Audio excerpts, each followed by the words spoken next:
Once upon a twilight morning, as the dew still danced on the petals, Orange Whisker the cat stretched on the stone fence behind Sheila's cottage. His orange fur shimmered like a golden flame, and his whiskers twitched with curiosity. That day, something strange filled the air. A breeze carrying the scent of jasmine and honey tickled his nose. It wasn't from any garden he knew. Orange Whisker followed the scent, past the rose bushes, past the sleepy bees, and past the edge of the forest where no one dared to go.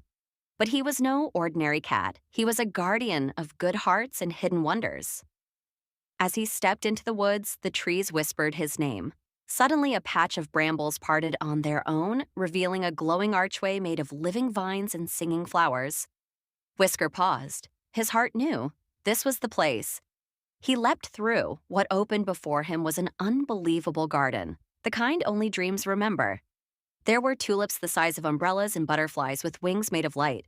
Waterfalls flowed backward into the sky. A tree sang lullabies in a soft grandmother's voice. Giant mushrooms whispered jokes, and when Whisker stepped onto the grass, it lit up in soft paw prints of blue and gold. A squirrel wearing a sapphire crown greeted him. "Welcome, Guardian Whisker. We've waited long." "Waited for me?" Whisker blinked. "Yes," said the squirrel. "Only the heart of a brave and kind soul can awaken this garden. It was sleeping until now." As Whisker explored, each corner of the garden bloomed brighter. He walked across lily pads that turned into floating lanterns. He sat beneath a tree that grew memories. Every leaf a moment of someone's joy. At the center stood a crystal fountain. Whisker touched the water with one paw, and suddenly visions shimmered above it. Shyla, smiling, the little birds she fed, the quiet mornings they shared. "This garden," the squirrel said, "grows from love, from the silent loyalty between hearts, from moments you gave, expecting nothing." Whisker didn't need to speak. He purred softly, his golden eyes glistening.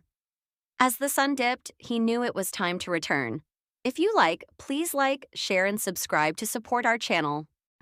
As the sun dipped, he knew it was time to return. Back through the archway, past the whispering trees, and to Sheila's doorstep, where she sat with a cup of tea, calling his name gently. He jumped into her lap, and she smiled. "You've been somewhere magical," she whispered, stroking his fur. Whisker just blinked slowly, the glow of the garden still flickering in his eyes. And from that day on, when Shyla tended her garden, flowers bloomed faster, brighter, and more beautiful than ever before. She never saw the magical one he'd found, but somehow she felt it. One soft, rainy afternoon, Orange Whisker sat by the window, his tail flicking like a metronome.